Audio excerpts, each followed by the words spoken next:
कारोबार में मुनाफा हुआ तो मैंने एक गाड़ी और बंगला खरीदा और सारे परिवार वालों को दावत पर बुलाया। मगर मेरी पत्नी ने मेरी गरीब बहन को नहीं बुलाया था। दावत के बाद जो भी खाना बचा था पत्नी ने मोहल्ले में बांट दिया। माँ कहती रही कि अपनी बहन के घर भी कुछ खाने को दे आओ, वो बेचारी कई दिन से भूखी है। मगर मैं अपनी पत्नी के कहने पर वहां नहीं गया। अचानक मेरी बहन का फोन आया और उसने मुझे बधाई दी और कहा, मैं और मेरे बच्चे कई दिन से भूखे हैं। आज मैंने तंग आकर अपने बच्चों को जहर खिला दिया है। बहन की ये बात सुनकर मेरा सर शर्म से झुक गया। मैं उस वक्त खाना लेकर दौड़ता हुआ बहन के घर गया, लेकिन सामने का मंजर देखकर मेरे पैरों तले से जमीन खिसक गई। मैं जमीन पर बैठकर पागलों की तरह रोने लगा, क्योंकि मेरी बहन ने, भाई, खाना ठंडा हो गया तो माँ तुम पर बहुत गुस्सा करेगी, चलो उठो, नाश्ता कर लो। ये आवाज़ मेरी बहन कविता की थी, जो नाश्ता बनाने के बाद मेरे सिरहाने खड़ी होकर मुझे उठाने की कोशिश कर रही थी। मैं जल्दी से उठा और तैयार होने के लिए वॉशरूम चला गया। पूरे घर में दाल चावल की खुशबू फैली हुई थी। ये खुशबू मुझे मेरे बचपन की याद दिलाती थी। जब भी माँ दाल चावल बनाती थी तो घर का हर कोना महक उठता था, और यही खुशबू मुझे अपनी पुरानी दुनिया में ले गई थी। डाइनिंग टेबल पर जैसे ही मैं आकर बैठा, मेरी लाडली बहन कविता मेरे पास आकर बैठ गई। सामने माँ थी, जो व्हील चेयर पर बैठी हुई हमें देख रही थी। उनके चेहरे पर वही ममता भरी मुस्कान थी जो मेरे दिल को हमेशा सुकून देती थी। मैंने चम्मच उठाया और गरम दाल चावल मुंह में रखा। वाह माँ, आज तो मजा ही आ गया, मैं खुशी से बोला। कविता की आंखों में खुशी चमकने लगी थी। वो हमेशा यही चाहती थी कि मैं खुश रहूं। अगर मैं बीमार होता तो वो सारी रात जागती रहती। अगर मैं परेशान होता तो मेरे चेहरे के हाव भाव पढ़कर मुझे हंसाने की कोशिश करती। वो मुझसे 3 साल छोटी थी, मगर प्यार और ख्याल रखने में वो हमेशा माँ जैसी लगती थी। अमन बेटा, हमेशा अपनी बहन का इसी तरह से ख्याल रखना, माँ ने मोहब्बत भरी आवाज में कहा। मैंने माँ की तरफ देखा। उनकी आंखों में एक अलग ही अपनापन और प्रार्थना थी।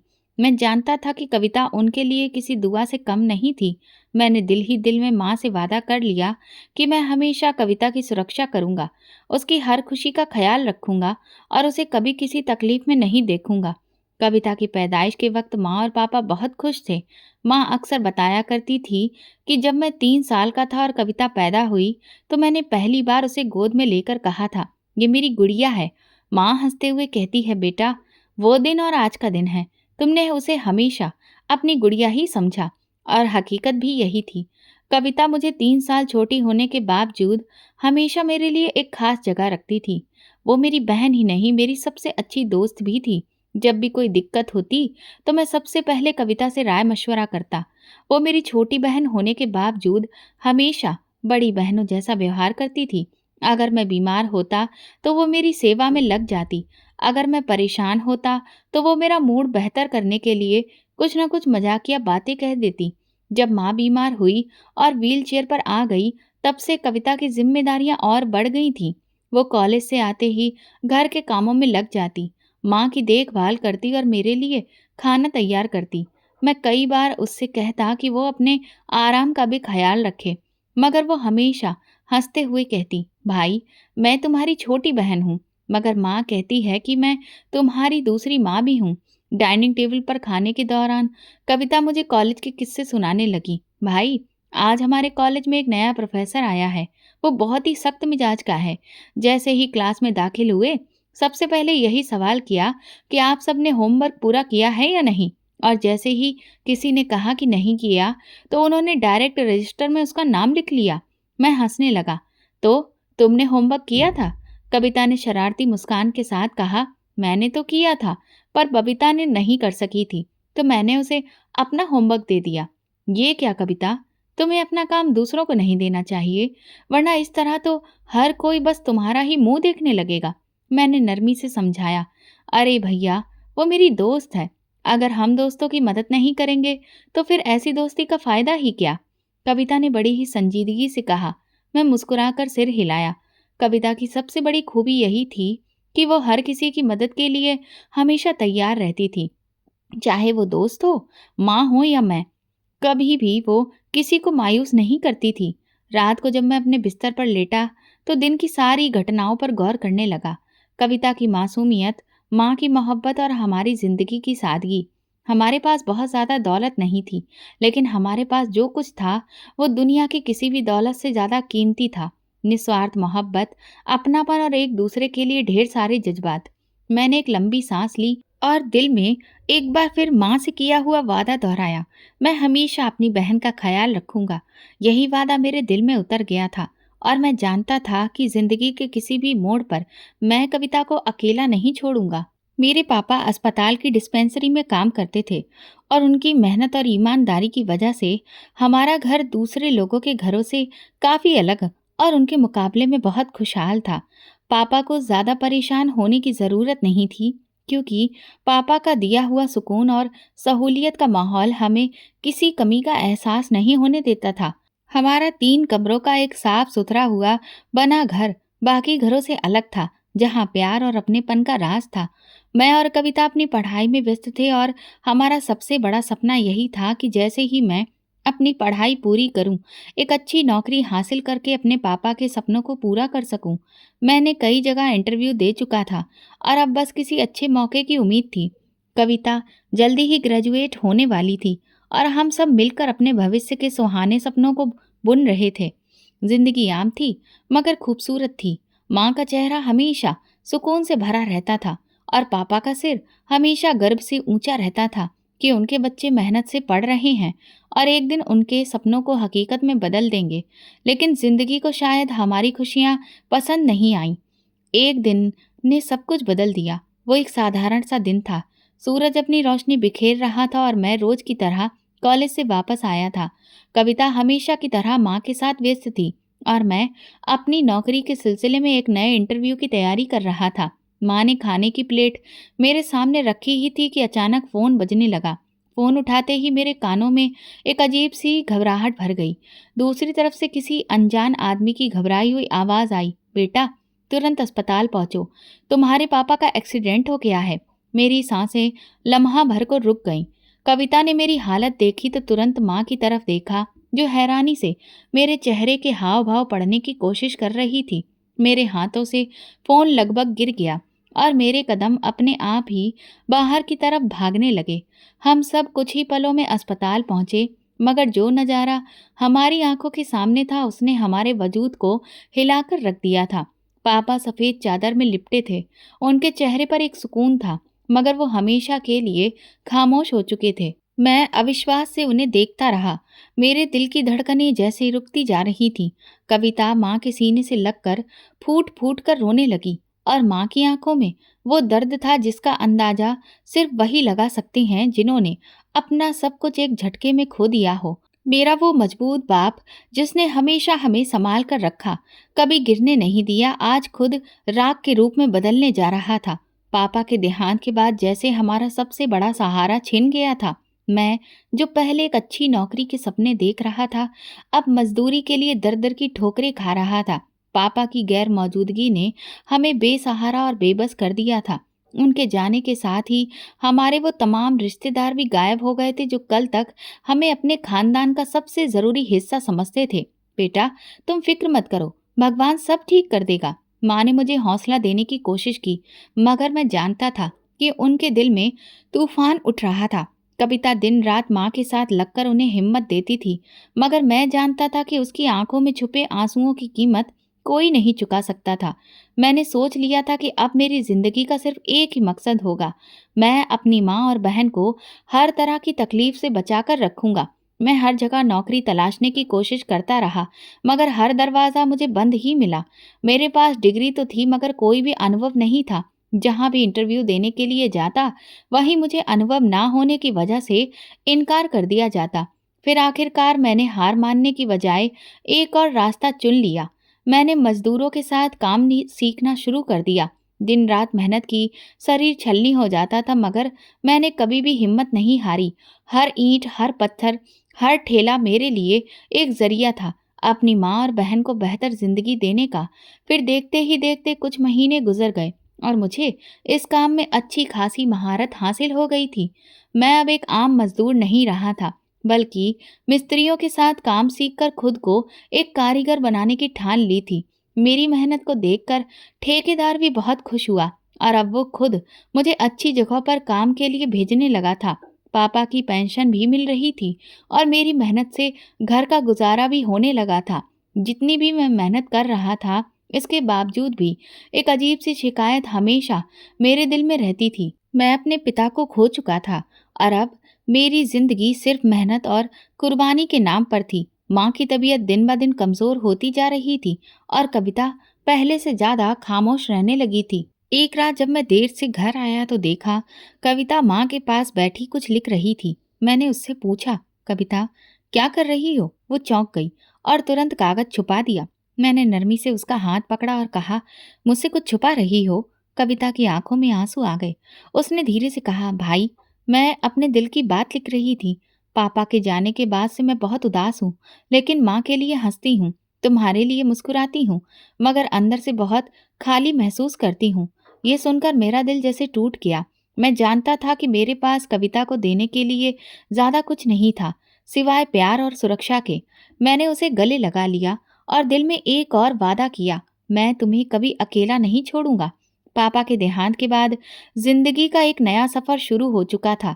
मैंने मजदूरी से काम शुरू किया था, मगर वक्त के साथ साथ मेरी महारत बढ़ती गई और अब मैं खुद एक कारीगर के तौर पर पहचाना जाने लगा था। ठेकेदार मुझे अच्छे कामों के लिए भेजता था और मेरी मेहनत का फल ये था कि घर की माली हालत धीरे धीरे सुधरने लगी थी। पापा की पेंशन भी मिल रही थी और हमने अपनी ज़रूरत के मुताबिक जिंदगी जीने की आदत डाल ली थी।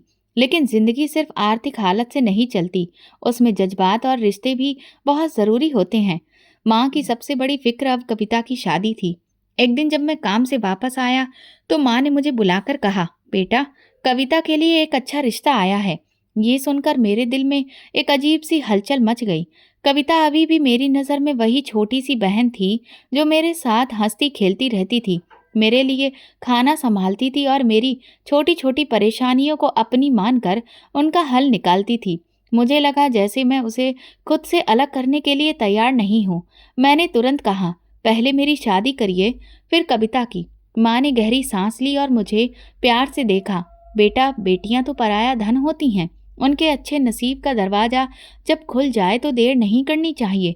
मैंने माँ की बात पर ध्यान दिया और अंततः उस रिश्ते के लिए तैयार हो गया। जिस लड़के का रिश्ता आया था वो अच्छे घराने से था। वो अपने माँ बाप का इकलौता बेटा था। उसकी माँ भी स्नेही थी और पिताजी भी बहुत समझदार। कविता की किस्मत अच्छी थी कि उसे ऐसा घर मिला जहाँ सभी ने उसे अपनी बेटी की तरह अपनाया। जब कविता की शादी का दिन आया तो मेरे दिल में कई भाव एक साथ उमड़ पड़े। मैं खुश था कि वो अच्छे घर जा रही है, लेकिन एक भाई की हैसियत से ऐसा लग रहा था कि जैसे मेरी जिंदगी का सबसे कीमती हिस्सा मुझसे दूर हो रहा है। विदाई के समय जब कविता मुझसे लिपट कर रोते हुए बोली, भाई अपना और माँ का ख्याल रखना, ये सुनकर मेरी आंखें भर आईं। मैंने उसके सिर पर हाथ रखा और कहा, कविता तुम जहाँ भी रहो हमेशा खुश रहो। अगर कभी कोई परेशानी हो तो बेझिझक याद रखना, तुम्हारा भाई हमेशा तुम्हारे साथ है। मैंने उसे गाड़ी में बिठाया और वो दूर चली गई। कविता की शादी को कुछ ही महीने हुए थे कि माँ ने मेरी शादी की बात छेड़ दी। अब मैं भी काम में तरक्की कर चुका था, आमदनी पहले से बेहतर हो गई थी और माँ चाहती थी कि मैं भी अपना घर बसा लूं। बेटा तुम भी अब अपना घर बसा लो, माँ ने एक दिन बड़ी नरमी से कहा। मैंने कहा, माँ अभी कुछ वक्त और रुक जाइए, मुझे अभी और भी कुछ जरूरी काम संभालने हैं। मगर माँ को अंदाजा था कि मैं सिर्फ टाल रहा हूँ। बेटा तुमने कविता के लिए जो किया वो अपनी जगह है, मगर अब तुम्हारी बारी है। हर माँ चाहती है कि उसका बेटा खुश रहे और मुझे लगता है कि अब तुम्हें किसी का सहारा चाहिए। मैं माँ की बातों का कोई जवाब नहीं दे पाया। वो सच कह रही थी, लेकिन मैं मानसिक रूप से अभी भी तैयार नहीं था। उन्हीं दिनों हमारे मोहल्ले में एक नई फैमिली आकर रहने लगी थी। वो लोग शरीफ और अच्छे स्वभाव के थे। उनकी बेटियां अक्सर कुछ ना कुछ बनाकर माँ को दे जाती थीं, कभी मीठा, कभी सब्जी, कभी चाय के साथ कोई नाश्ता। माँ को उनकी ये मोहब्बत भरी आदत बहुत पसंद आई और जल्दी ही उनके लिए अपनापन महसूस होने लगा। एक दिन जब मैं काम से घर आया तो माँ चेहरे पर मुस्कान लिए बैठी थी। बेटा मैंने तुम्हारे लिए एक लड़की पसंद कर ली है। मैंने हैरानी से पूछा, कौन माँ? सिमरन, जो नई फैमिली हमारे मोहल्ले में आई है, उनकी सबसे बड़ी बेटी। माँ ने बड़े फक्र से कहा। मैंने सिमरन को कभी ध्यान से नहीं देखा था, मगर इतना जानता था कि वो एक अच्छे संस्कारी घर की लड़की है। माँ के चेहरे की खुशी मेरे लिए सबसे अहम थी। माँ ने जैसे ही सिमरन के घर वालों से रिश्ता मांगा, उन लोगों ने फौरन ही हाँ कर दी। ये बात मेरे लिए हैरान कर देने वाली थी, क्योंकि आमतौर पर ऐसी बातों में वक्त लगता है। मगर सिमरन के घर वालों ने ना तो कोई शर्त रखी और ना ही किसी भी तरह की पूछताछ की। माँ की आंखों में खुशी देखकर मेरा दिल निश्चिंत हो गया था। मैंने खुद भी इस रिश्ते के लिए ज्यादा फिक्र नहीं दिखाई थी, क्योंकि मुझे भरोसा था कि माँ मेरे लिए हमेशा बेहतर फैसला करेंगी। कविता को जब इस बात का पता चला तो वो खुशी से निहाल हो गई थी। भैया, सिमरन बहुत अच्छी है। मैंने उसे देखा है। वो बहुत साधारण और प्यारी लड़की है। माँ ने तुम्हारे लिए बेहतरीन जीवन साथी चुना है, कविता ने खुशी से कहा। और फिर देखते ही देखते हमारी शादी की तैयारियां शुरू हो गईं। मैंने कभी नहीं सोचा था कि मेरी जिंदगी में इतनी तेजी से ये सब कुछ हो जाएगा, मगर किस्मत का लिखा कौन टाल सकता है। मैंने जिंदगी के कई साल मेहनत में गुजारे थे और अब एक नया सफर मेरा इंतजार कर रहा था। जैसे ही शादी का दिन आया, मेरे दिल में एक अजीब सी बेचैनी थी। अपनी शादी के वक्त मुझे एक अजीब सा एहसास हो रहा था, जैसे कोई बहुत बड़ी जिम्मेदारी मेरे कंधों पर आ गई हो।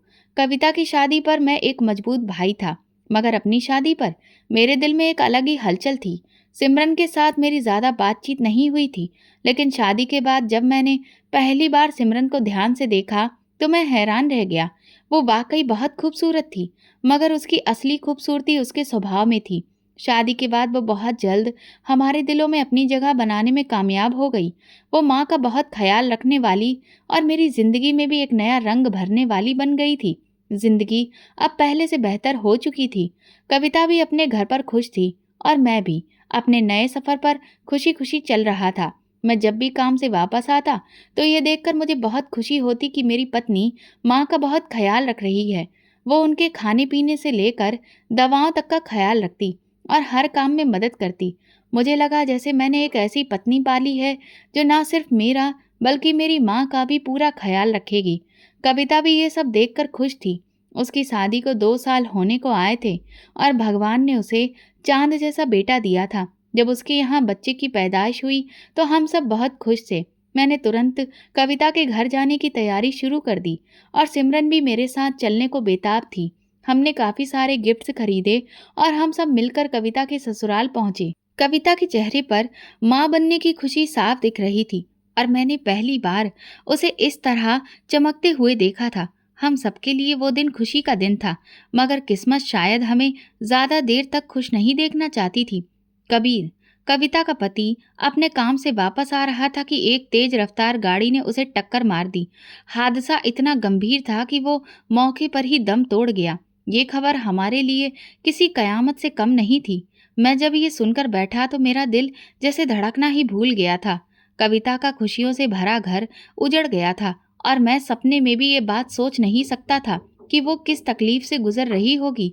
जब हम अस्पताल पहुंचे तो वहां का नजारा देखकर मेरी टांगें कांपने लगी थी। कविता बेहोश थी और माँ सदमे की वजह से चुप बैठी हुई थी। मैंने अपनी बहन के चेहरे पर वो बेबसी देखी जो शायद मैं कभी भूल भी ना पाऊं। वो खुश थी, अपनी जिंदगी में मगन थी, मगर एक लम्हे ने सब कुछ बदल कर रख दिया था। मैंने माँ की तरफ देखा, वो सदमे में थी। सिमरन भी अपनी आंखों में आंसू लिए खामोश खड़ी थी। जब कविता को होश आया तो उसका सबसे पहला सवाल यही था, भाई, कबीर कहाँ है? मैं उस वक्त कुछ बोलने की हिम्मत नहीं कर पा रहा था। मैंने उसके हाथ पकड़े, मगर वो बार बार वही सवाल दोहरा रही थी। जब उसे सच्चाई का पता चला तो उसने चिल्ला चिल्ला कर रोना शुरू कर दिया। ये सब देखकर मेरी आत्मा कांप गई। मैंने कविता को अपने गले से लगाया, मगर वो बस यही कह रही थी, ये कैसे हो सकता है? वो मुझे कैसे छोड़कर जा सकता है? वो दिन हमारी जिंदगी के सबसे मुश्किल दिनों में से एक था। कबीर की अर्थी उठी तो कविता की हालत ऐसी थी कि लगता था कि वो भी साथ ही चली जाएगी।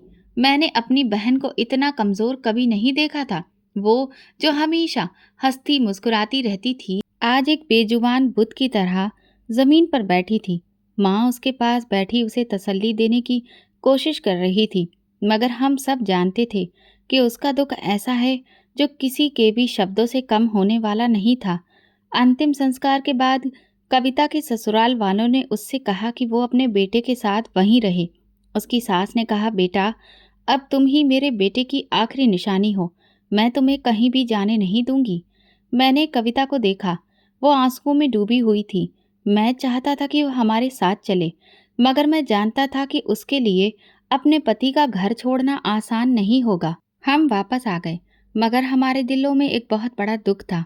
मैं सोच भी नहीं सकता था कि कविता की जिंदगी इतनी जल्दी इस मोड़ पर आ जाएगी। सिमरन ने मुझे हिम्मत देने की कोशिश की, मगर मैं जानता था कि इस हादसे के बाद अब कुछ भी पहले जैसा नहीं रहेगा। रात को जब मैं बिस्तर पर लेटता तो कबीर का चेहरा लगातार मेरी आंखों के सामने घूमने लगता। वो एक बहुत अच्छा इंसान था, जिसने हमेशा मेरी कविता का ख्याल रखा था। मैंने उसे खुद खुशमिजाज और मोहब्बत करने वाला पति पाया था, मगर अब वो नहीं था और मेरी बहन का भविष्य एक बहुत बड़ी परीक्षा में था। मैंने दिल ही दिल में प्रार्थना की, हे भगवान, कविता को हिम्मत देना, उसे सब्र देना ताकि वो इस मुश्किल से निकल सके। इस परीक्षा की घड़ी में वो मजबूत साबित हो। ये जिंदगी भी अजीब है, कभी खुशियां देती है तो कभी अचानक सब कुछ छीन लेती है। मैंने सोचा था कि कविता हमेशा अपने घर में खुश रहेगी, मगर मैं नहीं जानता था कि उसका भविष्य क्या होगा।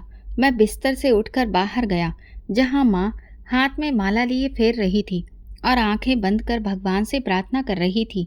मैं उनके पास जाकर सिर झुका दिया। बेटा, भगवान से प्रार्थना करो, वो सब ठीक करेगा।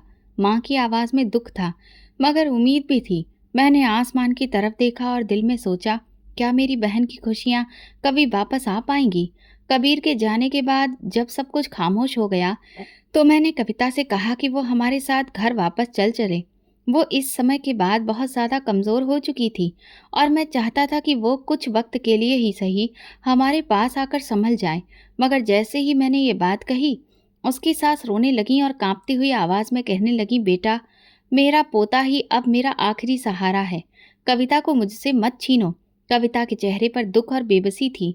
मैं जानता था कि वो भी अपने पति का घर छोड़कर जाना नहीं चाहती थी। यही वो घर था जहां उसने सपने देखे थे, जहां वो कबीर के साथ खुश रही थी और जहां अब उसकी यादें बसी हुई थीं। मैंने कुछ देर खामोशी से कविता की आंखों में देखा और फिर धीरे से सिर हिलाकर कहा, ठीक है कविता, अगर तुम यही चाहती हो तो मैं कुछ नहीं कहूँगा, मगर याद रखो कि मैं हमेशा तुम्हारे साथ हूँ। मैं कविता के ससुराल से वापस आ गया, मगर घर में सब कुछ बदला बदला सा महसूस हो रहा था। माँ गहरी सोच में डूबी रहती थी। सिमरन भी ज्यादा बात नहीं कर रही थी और मैं खुद भी अंदर से बिखरा हुआ था। मेरी शादी को 1 साल होने वाला था, मगर जिंदगी में खुशियां कम होती जा रही थी। सिमरन दिन ब दिन चिड़चिड़ी होती जा रही थी। पहले तो मैंने उसे नज़रअंदाज किया, मगर फिर मुझे एहसास हुआ कि उसकी बेचैनी की एक वजह है। उसे बार बार ये महसूस होता था कि वो माँ क्यों नहीं बन पा रही है। वो जगह जगह डॉक्टरों के पास जा रही थी, तरह तरह की दवाइयाँ ले रही थी, मगर कोई भी नतीजा नहीं निकल रहा था। मैं जानता था कि उसे ये फिक्र अंदर ही अंदर खा रही है कि वो माँ बन भी पाएगी या नहीं, मगर मैं हमेशा उसे तसल्ली देने की कोशिश करता। सिमरन, हमें सब्र रखना चाहिए। भगवान को जो मंजूर होगा वही होगा। मगर मेरी बातें अब उसके लिए बेकार हो गई थी। वो दिन ब दिन और भी ज्यादा कड़वाहट से भरती जा रही थी और इस कड़वाहट का असर अब मेरी माँ पर भी पड़ने लगा था। जो सिमरन पहले माँ की सेवा में कोई भी कमी नहीं करती थी, अब उनसे बेरुखी से पेश आने लगी थी। पापा के बाद मैं हमेशा माँ का सहारा बनने की कोशिश करता रहा था और जब कविता की शादी हो गई थी, तब भी मैंने अपने दिल में ये फैसला किया था कि मैं उनका हमेशा ख्याल रखूंगा। मैं हर महीने कविता को खर्च भेजता था ताकि उसे किसी के भी आगे हाथ ना फैलाना पड़े। वो खुद भी मेहनत कर रही थी, मगर मैं नहीं चाहता था कि वो अपनी ज़रूरतों के लिए परेशान हो। मगर जब सिमरन को इस बात का एहसास हुआ, तो उसने हंगामा खड़ा कर दिया। तुम्हें अपनी बहन की इतनी फिक्र है और तुम्हारी अपनी पत्नी का क्या? मैं तुम्हारे लिए कोई मायने नहीं रखती। वो गुस्से में चिल्लाई। सिमरन, कविता को इस मदद की जरूरत है, वो अकेली है। मैंने उसे समझाने की बहुत कोशिश की, मगर वो और भी ज्यादा भड़क गई। अकेली कैसे है? उसके पास उसकी सास है, उसका बच्चा है, और तुम्हारा क्या ख्याल है? मैं अकेली नहीं हूँ, मैं यहाँ तुम्हारे लिए हूँ, मगर तुम्हें तो सिर्फ अपनी बहन की परवाह है। ये सब रोज रोज बढ़ने लगा था।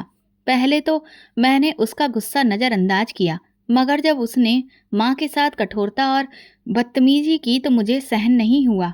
बेटा, अगर सिमरन को तुम्हारी बहन की मदद करने से दिक्कत हो रही है तो बस अब कविता को पैसे मत भेजा करो। हम उसका कोई और बंदोबस्त कर लेंगे। मुझे माँ की बातों पर बहुत दुख हुआ। वो जानती थी कि मैं अपनी बहन को कैसे छोड़ सकता हूँ, मगर घर का सुकून बनाए रखने के लिए उन्होंने अपनी ममता को पीछे कर दिया था। मैं माँ के कदमों में बैठ गया और कहा, माँ, आपने हमेशा मुझे सिखाया है कि बहन का हक किसी और से पहले होता है, फिर आज आप ये क्यों कह रही हैं? बेटा, मैं तुम्हारे घर का सुकून खराब होते हुए नहीं देख सकती हूँ। सिमरन तुमसे नाराज है और मैं नहीं चाहती कि तुम्हारी शादी में कोई भी कड़वाहट पैदा हो।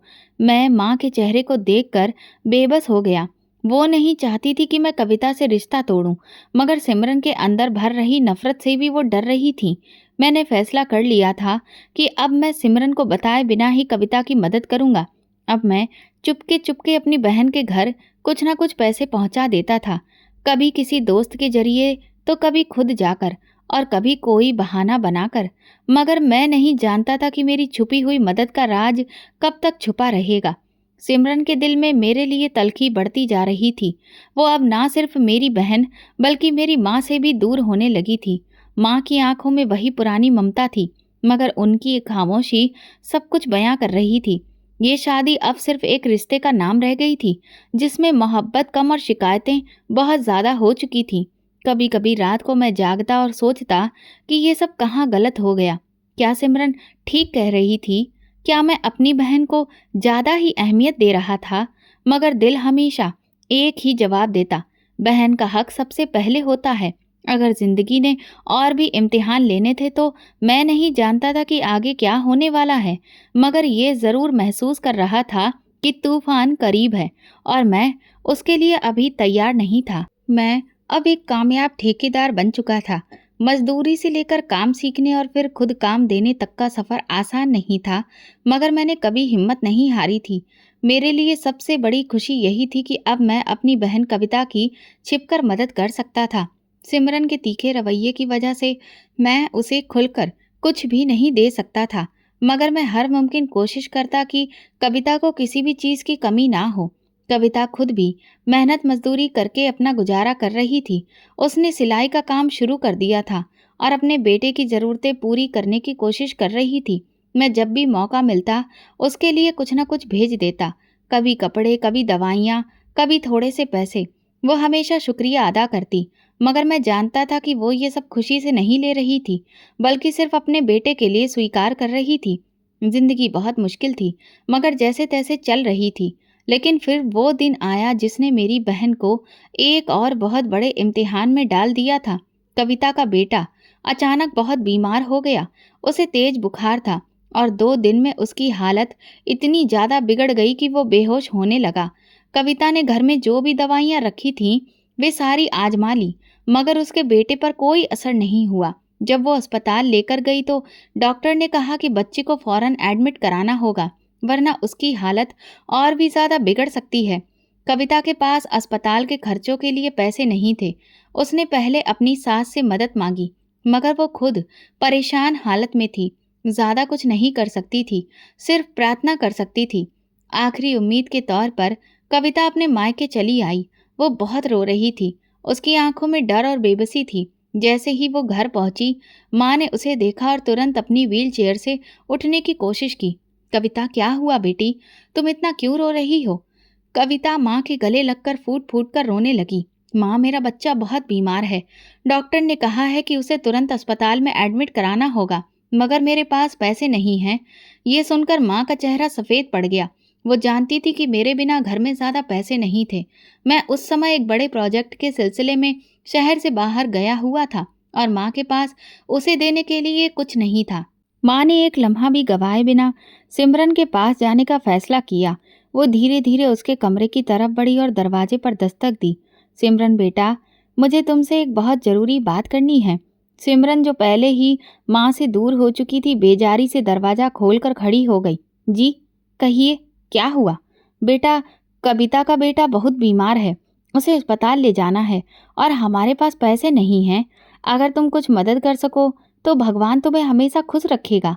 सिमरन ने माँ की बात सुनी और फिर तंजिया मुस्कुराकर बोली, तो अब आपको मेरी ज़रूरत महसूस हो रही है? पहले तो आपको सिर्फ अपनी बेटी की फिक्र रहती थी और आज जब मुश्किल आई है तो मेरे पास चली आई हैं। माँ ने आंसू भरी आंखों से उसे देखा। बेटी, मैं तुमसे भीख नहीं मांग रही, बस एक माँ के दिल की फरियाद सुन रही हूँ। सिमरन की आंखों में घमंड था। वो एक लम्हे के लिए खामोश रही, फिर अचानक दरवाजे से बाहर निकली और आंगन में खड़ी कविता की तरफ देखा। तुम्हें हर बार मेरे पति के पैसों की ही जरूरत क्यों पड़ती है? तुम खुद कमाती हो ना, तो खुद ही सब कुछ क्यों नहीं संभालती? अपना घर, अपना बच्चा। कविता ने हैरानी से सिमरन को देखा। सिमरन भाभी, मैं जानती हूँ कि मैं मेहनत करती हूँ, मगर एक माँ की मजबूरी को तुम नहीं समझ सकती। मैं अपने बच्चे की जिंदगी बचाने के लिए आई हूँ, कोई भीख मांगने नहीं। सिमरन ने तंजिया हंसी के साथ कहा, ये भीख ही है। मेरा पति तुम पर जितना पैसा खर्च करता है वो काफी नहीं है। हर बार नई कहानी लेकर आ जाती हो। ये सुनकर माँ तड़प गई। सिमरन, ये तुम क्या कह रही हो? कविता तुम्हारी ननद है, तुम्हारा कोई हक नहीं बनता कि तुम उसकी बेइज्जती करो। मगर सिमरन काबू से बाहर हो चुकी थी। उसने माँ की बात को नज़रअंदाज करते हुए कविता की तरफ गुस्से में कदम बढ़ाए और उसे धक्का दे दिया। कविता अपनी जगह से लड़खड़ा गई। उसके चेहरे पर अविश्वास साफ दिख रहा था। निकल जाओ मेरे घर से और दोबारा कभी मदद मांगने मत आना। ये नज़ारा पूरे मोहल्ले ने देखा। कुछ औरतें हैरानी से दरवाजों से झांक रही थीं, कुछ ने आपस में बातें करना शुरू कर दी थीं। माँ अपनी जगह पर पत्थर बनी खड़ी थी, जैसे किसी ने उनकी दुनिया को उलट पलट कर रख दिया हो। कविता जमीन पर गिरी हुई थी, उसकी आंखों में आंसू थे, मगर वो खामोशी से उठी, अपने बच्चे को गोद में लिया और दरवाजे की तरफ बढ़ गई। मोहल्ले की एक बुजुर्ग औरत आगे आई और कविता के कंधे पर हाथ रखकर बोली, बेटी आओ, मैं तुम्हारे साथ चलती हूँ, हम तुम्हारे बेटे को अस्पताल ले जाते हैं। कविता ने नम आंखों से उनकी तरफ देखा और अचानक से उन्हें गले लगाकर रोने लगी। इसी वक्त मैं शहर से वापस आ रहा था। जैसे ही मैं घर पहुंचा, मोहल्ले की एक औरत ने मुझे रोक लिया। अमन बेटा, तुम्हारे घर में बहुत बड़ा जुल्म हो गया है। मेरा दिल ये सुनकर कांप गया। क्या हुआ? उस औरत ने मुझे सारी बात बताई और मेरे पैरों तले से जमीन खिसक गई। मेरी बहन को मेरी पत्नी ने धक्का देकर घर से निकाल दिया था। मैंने तुरंत कविता को फ़ोन किया, मगर उसका नंबर बंद जा रहा था। मैं भागता हुआ माँ के पास पहुँचा। वे सिर झुकाए चुपचाप बैठी हुई थीं। उनकी आंखों में आंसू थे। माँ, क्या ये सच है? मैंने पूछा। माँ ने मेरी तरफ देखा, जैसे कहना चाह रही हो हाँ, मगर जुबान खामोश थी। मैंने अपने दांत पीस लिए। मेरा खून खौल रहा था। मैं एक लम्हा भी गवाए बिना सिमरन के कमरे की तरफ बढ़ा। वो बेड पर बैठी अपने नाखूनों में नेल पॉलिश लगा रही थी, जैसे कुछ हुआ ही ना हो। मैंने दरवाज़ा जोर से खोला और गुस्से से कहा, सिमरन, तुमने मेरी बहन को घर से निकाला? उसने मेरी तरफ लापरवाही से देखा। हाँ, क्योंकि अब मैं और ज़्यादा बर्दाश्त नहीं कर सकती। मेरे अंदर जैसे आग लग गई। मेरी मुट्ठियाँ भिज गईं, आंखों में गुस्सा भर आया था। मैं कुछ कहने ही वाला था कि माँ ने पीछे से मेरे कंधे पर हाथ रखकर कहा, बेटा, गुस्से में कोई फैसला मत करना। मगर मैंने फैसला कर लिया था कि अब मैं बहन की मदद हर हाल में करूँगा, लेकिन छिपकर।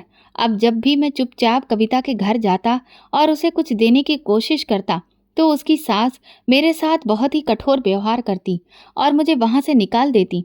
वो दरवाजे पर आकर कहती, अब यहाँ कुछ भी देने की ज़रूरत नहीं है, तुम्हारी बहन खुद सब कुछ संभाल सकती है। ये शब्द मेरे दिल को चीर कर रखते थे। मैं जानता था कि कविता की सास का दिल बुरा नहीं था, मगर वो हालात की मार झेल रही थी। शायद वो नहीं चाहती थी कि कविता मेरे सहारे पर जिए। कुछ दिन तो मैं सब कुछ बर्दाश्त करता रहा, मगर जब बार बार ऐसा होने लगा तो मेरे अंदर एक अजीब सा गुस्सा पैदा हो गया। अगर कविता नहीं चाहती कि मैं उसकी मदद करूं, तो फिर ज़बरदस्ती भी मैं नहीं कर सकता था।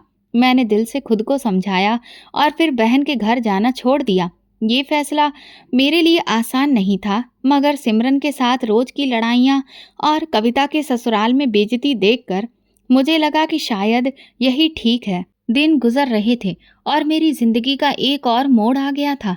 मैं अब एक बड़ा ठेकेदार बन चुका था। मेहनत के वे दिन जब मैं मिस्त्रियों के साथ मजदूरी करता था, अब पीछे छूट चुके थे।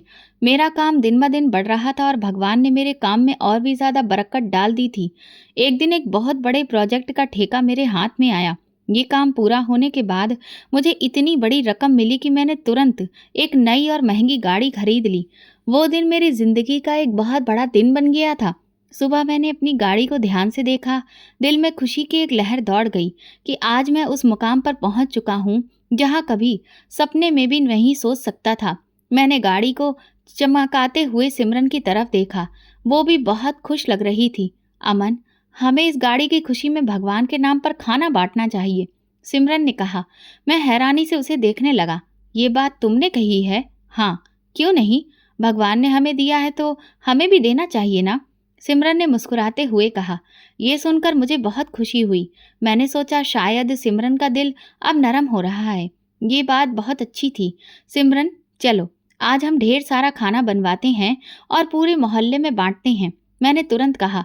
मैंने केटरिंग वाले को कॉल किया और कहा कि शाम तक खाना बनकर तैयार हो जाना चाहिए। सिमरन ये सुनकर खुश हो गई और खुद भी खाने के सारे इंतजाम में लग गई। लेकिन इसी दौरान मैंने महसूस किया कि माँ सुबह से ही उदास थी। वो व्हील चेयर पर बैठी थीं, उनकी आंखों में नमी थी। मैंने कई बार उनसे पूछने की कोशिश की, माँ क्यों परेशान हैं आप? सुबह से रो रही हैं? मगर माँ ने हर बार चुप्पी साध ली। बस सिर झुका लेती और हाथ के इशारे से कहती कि कुछ नहीं हुआ। लेकिन मुझे अच्छे से पता था कि कुछ ना कुछ जरूर हुआ है। शायद माँ कविता के बारे में सोच रही थी, या शायद उन्हें याद आ रहा था कि जब पापा जिंदा थे तो हमारे घर में कैसी खुशियां थीं।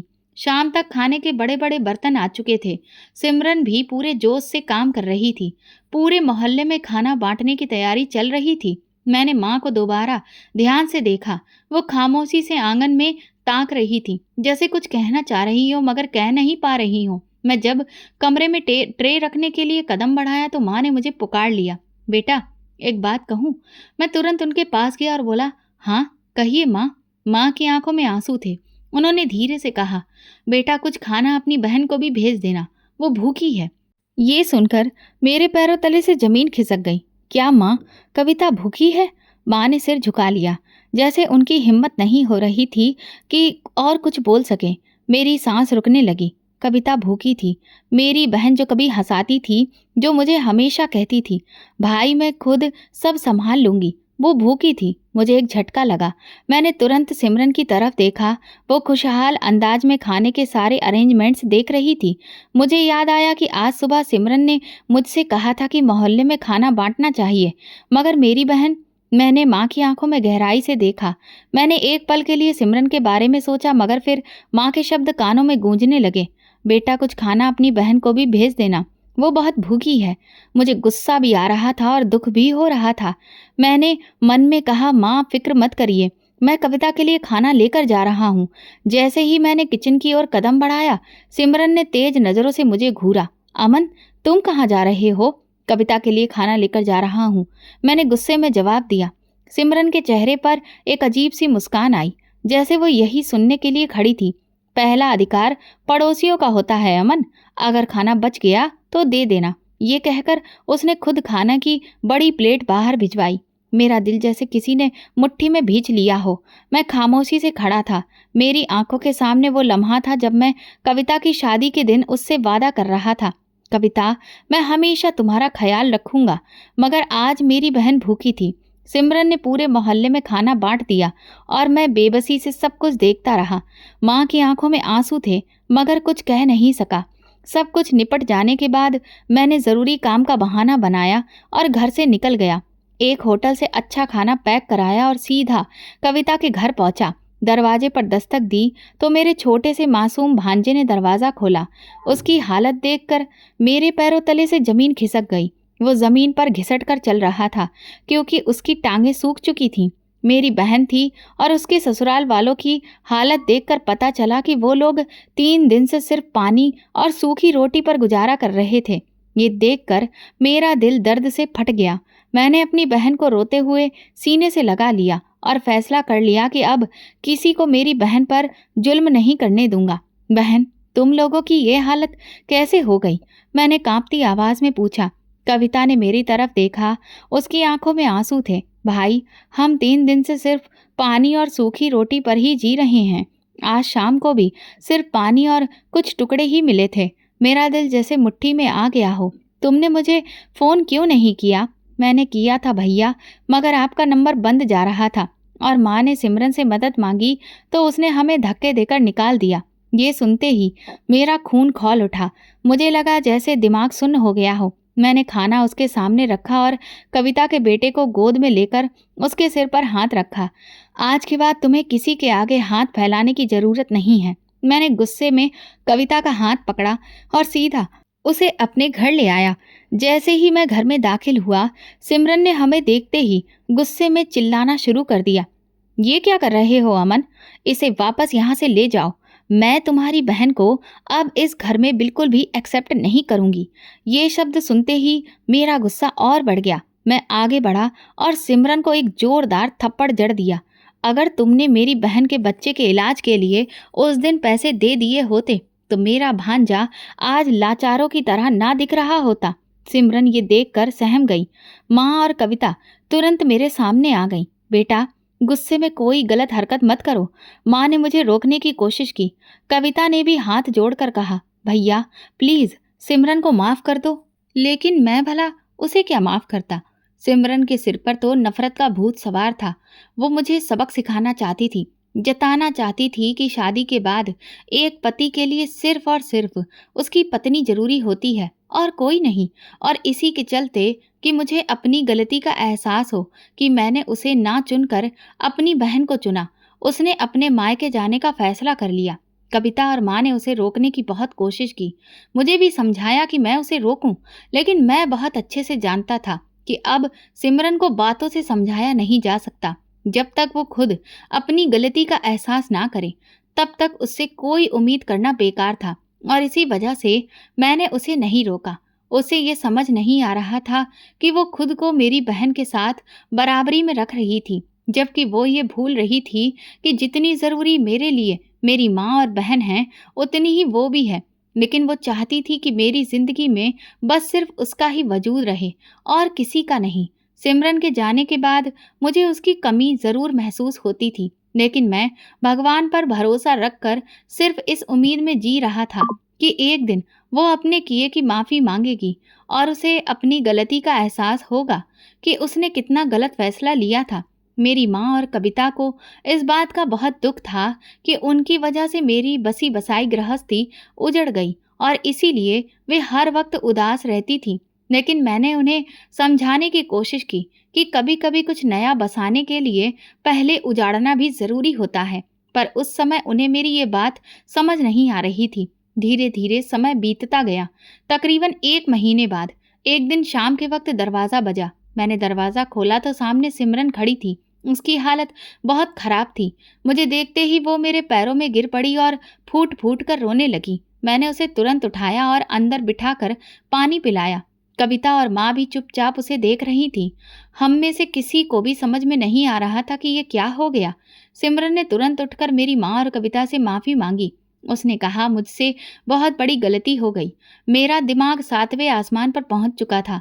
मैं ये कैसे भूल गई कि अमन सिर्फ मेरा पति नहीं, किसी का बेटा और किसी का भाई भी है। जब मैं अपने मायके गई और वहां खुद अपने किए हुए रवैये को अपनी भाभी के रूप में देखा, तब मुझे एहसास हुआ कि मैं कितना गलत कर रही थी।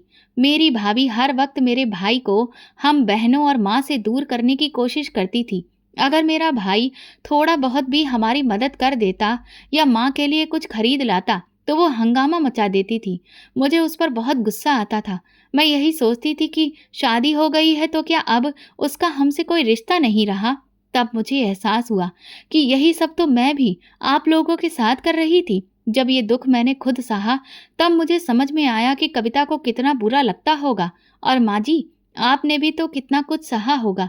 मेरी माँ तो मेरी भाभी के व्यवहार से दिन रात रोती रहती थी। ये सब देखकर मुझे महसूस हुआ कि मेरी सास भी इसी तरह घुट-घुट कर जी रही होंगी। यहाँ से जाने के बाद जितने दिन भी मैं अपने मायके में रही, हर रोज़ भाभी की जली-कटी बातें सुनती रही।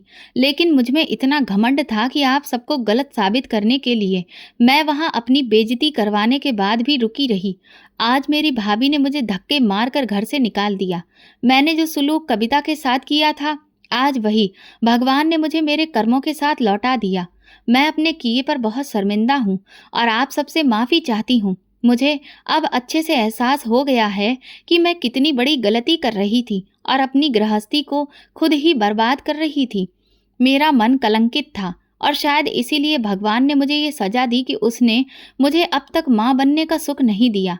सिमरन मेरी तरफ बढ़ी। उसकी आंखों में डर था कि कहीं मैं अब उसे वापस अपना ना लूँ। वो रोते हुए बोली, अमन प्लीज़, मुझसे बहुत बड़ी गलती हो गई, मुझे अपना लो। अब मैं कभी ऐसा नहीं करूँगी, क्योंकि अब मुझे समझ आ गया कि मेरा रिश्ता सिर्फ तुमसे नहीं, माँ जी और कविता से भी है। पहले तो मेरा दिल नहीं चाहा कि मैं उसे माफ़ करूँ, लेकिन माँ और कविता के समझाने पर मैंने उसे माफ़ तो कर दिया, मगर मेरे दिल में उसके लिए इज्जत का वो मुकाम अब नहीं रहा जो पहले था। कहते हैं ना, एक बार अगर कोई धागा टूट जाए तो उसमें गांठ पड़ जाती है, और अब हमारे रिश्ते में भी गांठ पड़ चुकी थी। और इसीलिए मैं सिमरन के साथ अपनी वो खुशहाल जिंदगी शायद कभी महसूस नहीं कर सकता था जो पहले किया करता था। दोस्तों, जब भगवान आपको दौलत देता है तो सबसे पहला अधिकार आपके अपनों का ही होता है, चाहे वो आपके भाई हों, बहन या माँ बाप। ये सबक मैंने अपनी जिंदगी के सबसे बड़े नुकसान के बाद सीखा था। आपको अगर हमारी कहानी पसंद आई हो तो कमेंट करके ज़रूर बताएं, वीडियो को लाइक करें और ज़्यादा से ज़्यादा शेयर करें। अगर आप चैनल पर नए हैं तो सब्सक्राइब जरूर करें और नोटिफिकेशन बेल दबाएं ताकि अगली अपडेट सबसे पहले आपको मिले। धन्यवाद।